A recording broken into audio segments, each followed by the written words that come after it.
Halo, Shalom, selamat siang anak-anak kelas 8. Apa kabarnya hari ini? Oke, baik ya. Miss berharap kita semua senantiasa diberkati kesehatan sama Tuhan. Miss mau mengucapkan selamat datang dan selamat berjumpa dan bergabung kembali bersama Miss Monique dalam video pembelajaran ya. Nah, pada video pembelajaran kali ini, Miss akan membahas tentang koordinat kartesius. Nah, apa sih yang dimaksud dengan koordinat kartesius ini? Nah, yang pertama Miss bahas tentang istilah koordinat ini dulu ya. Jadi koordinat ini adalah bilangan yang digunakan untuk menentukan posisi suatu titik pada bidang datar atau ruang. Jadi koordinat ini memudahkan kita untuk dapat menentukan letak suatu benda ya. Nah, misalkan perhatikan denah kebun buah berikut.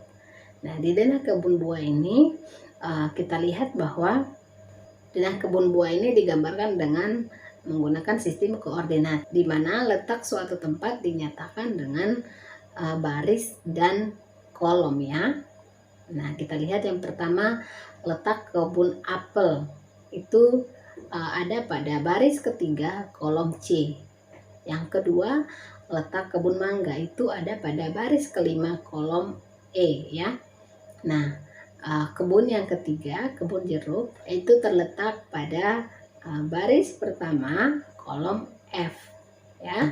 Jadi pertemuan dari baris ke kolom ini yaitu yang pertama untuk apel 3, C, yang kedua kebun mangga 5, E, dan yang ketiga kebun jeruk 1, F itu disebut dengan koordinat ya. Jadi pertemuan antara baris dan kolom ini disebut dengan koordinat. Oke, sampai sini paham ya? Nah, yang berikut Miss bahas tentang istilah kartesius ya. Jadi istilah kartesius ini digunakan untuk mengenang seorang ahli matematika dari Prancis yang bernama Descartes ya. Dia ini adalah tokoh yang berperan besar dalam menggabungkan aljabar dan geometri.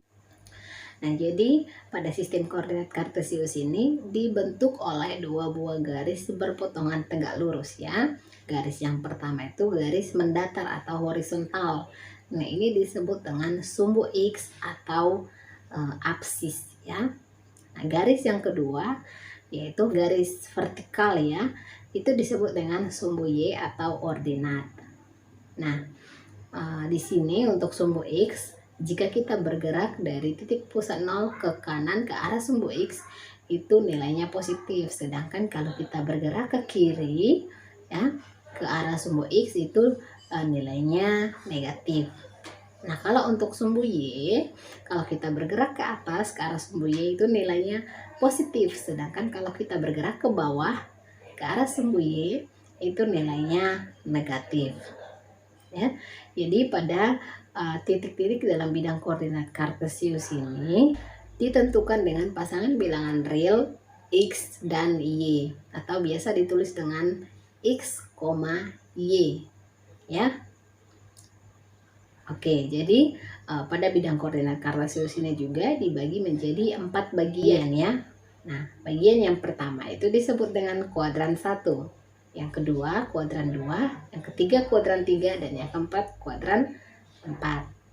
Nah, untuk kuadrannya ini nanti anak-anak akan dapatkan pada bangku SMA. Kalau untuk bangku SMP ini kita akan membahas hanya sekedar tentang koordinat kartesius ya, untuk kuadrannya di bangku SMA. Oke, jadi sekarang kita akan menentukan titik pada bidang koordinat kartesius ya. Perhatikan di sini Miss punya beberapa titik. Titik yang pertama yaitu titik A itu 5,6. Nah, titik B 3,7. Titik C min 2,8 ya.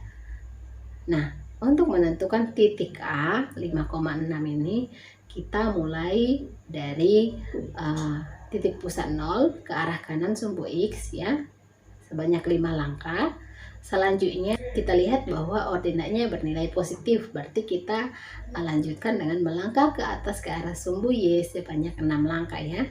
Nah, setelah kita melangkah sebanyak 6, disitulah titik A berada ya. Oke, yang berikut titik B, yaitu 3,7. Nah, absisnya yaitu positif 3, berarti ke arah kanan sumbu X sebanyak 3 langkah. Selanjutnya kita lihat ordinatnya bermuatan positif, jadi kita lanjutkan melangkah ke atas ke arah sumbu Y sebanyak 7 langkah. Nah, setelah kita melangkah sebanyak 7 kali, disitulah titik B. Nah, begitu pula dengan titik C ya. Kita lihat min 2,8, berarti ini absisnya bernilai negatif, berarti kita bergerak dari titik pusat 0 ke kiri ke arah sumbu X sebanyak 2 langkah. Selanjutnya kita lihat ordinatnya bernilai positif, berarti kita melangkah ke atas ke arah sumbu Y sebanyak 8 langkah. Nah, setelah kita melangkah sebanyak 8 kali, disitulah titik C berada. Oke, sampai sini paham ya? Nah, selanjutnya kita akan menentukan posisi bangun datar pada bidang koordinat kartesius ya. Nah, untuk menentukan posisi bidang datar pada bidang koordinat kartesius ini hampir sama dengan menentukan titik pada bidang koordinat kartesius. Ya, misalkan tentukan letak titik A min 1,0, B 4,0, C 4,2 dan D min 1,2 ya. Pertanyaannya, bangun apakah yang akan terbentuk ya? Pertanyaan yang kedua, tentukan luas dan kelilingnya. Nah, penyelesaiannya yang pertama kita buat dulu bidang kartesiusnya ya, bidang koordinat kartesiusnya. Selanjutnya kita tentukan titik-titiknya ya, jadi titik A, titik B, titik C, dan titik D kita tentukan dulu.